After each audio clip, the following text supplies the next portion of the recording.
I get a ton of people that come to me with big, lofty mobility goals, whether that's for things like the shoulder press or the middle splits, or simply to live a healthier and more comfortable life. Either way, I run through this process. There's 3 key stages, and I think they're really useful and quite simple to understand. Stage 1 is essentially acclimatization. Stage 2 is adaptation, and then stage 3 is integration. Basically, what we're looking for is to find out what your true limitations are currently, to then work on an intensification and adaptation process.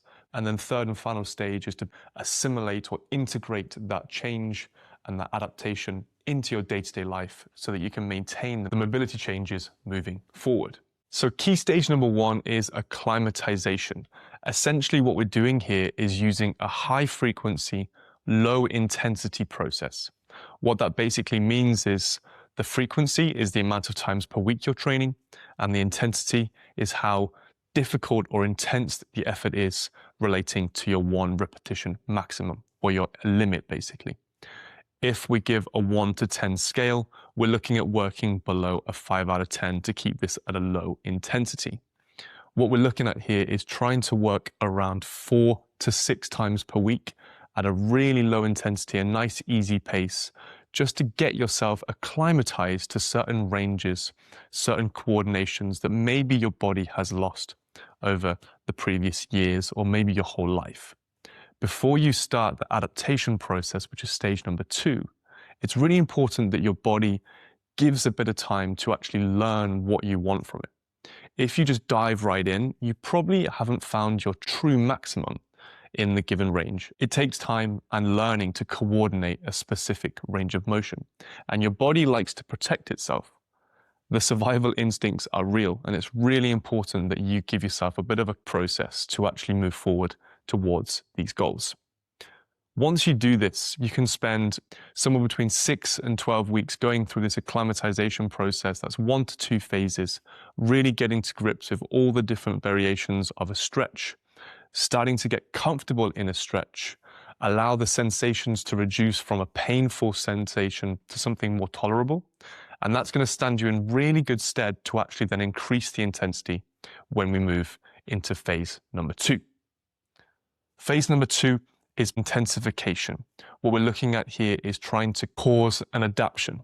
What we're looking for here is to reduce the frequency right down to maybe 1 session in every 4 to 7 days, sometimes even longer. It's really important that every session you come to, you feel fresh and recovered, and you can really push hard. That means the same as your strength training, the body has a really clear signal and it knows exactly what you want from it. And if you do this regularly enough and consistently enough, the body will respond. The key detail here, and a lot of people get this wrong, is less is more.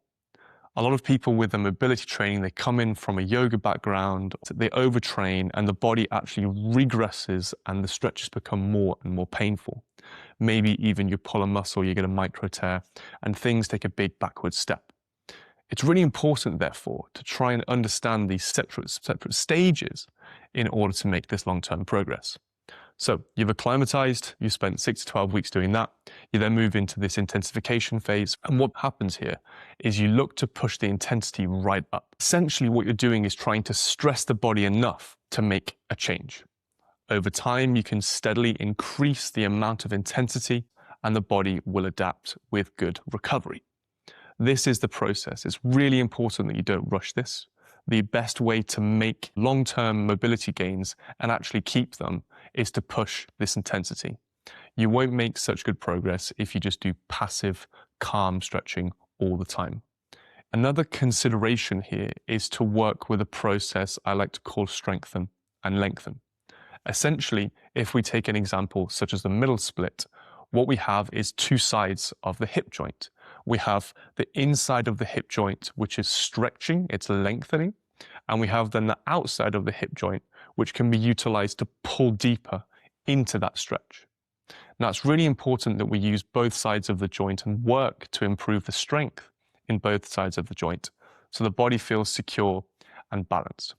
In that way, you can make even better long-term progress and you won't be left behind when you realize that, I'm really long through one side of the joint, but I'm really weak in utilizing it into other parts of the practice. And that's exactly where the third stage comes in. This is the integration phase. This is where you're trying to use these ranges of motion in your day-to-day life, in your practice. Whatever this may be, it's really important. It might be sitting in a straddle watching television. It might be lifting your leg high in different forms throughout the day.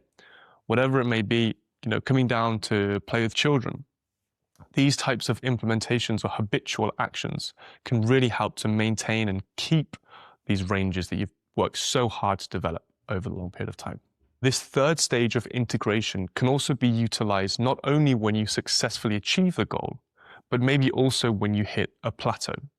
Usually what happens is you force adaptation and the body needs a bit of time to acclimatize to the new normal.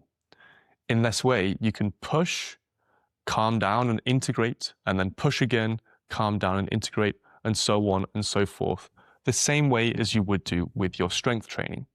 This is the best way to see long-term progress and avoid any overtraining and injury.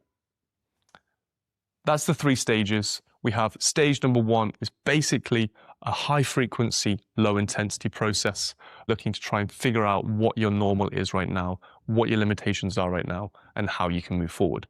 Stage 2 is then a high intensity, low frequency model where we're looking at trying to force adaptation the same as you would with your strength training. Again, we can work both sides of the joint to make sure you make good progress. And then third stage, integration. Again, this is a low intensity and low frequency process where you're trying to maintain and integrate these ranges into your day-to-day life. This is what I use with all of my online students on my own mobility work. If you would like support, then please feel free to click the link down below in the description. We'll have online coaching spaces available, and we also have a mentorship for coaches and also a program for people that just want something to follow with a simple 3-day per week plan. In the next video, I will talk about training splits, where I look at different ways you can organize training throughout the week. So make sure you keep an eye out for that one. Otherwise, thanks so much for paying attention today. I hope this was useful. Please feel free to pop a comment down below, ask any questions you wish. I'm more than happy to answer them. And of course, share it with a loved one if you think there was some value here today. Thanks so much, guys. Keep figuring things out.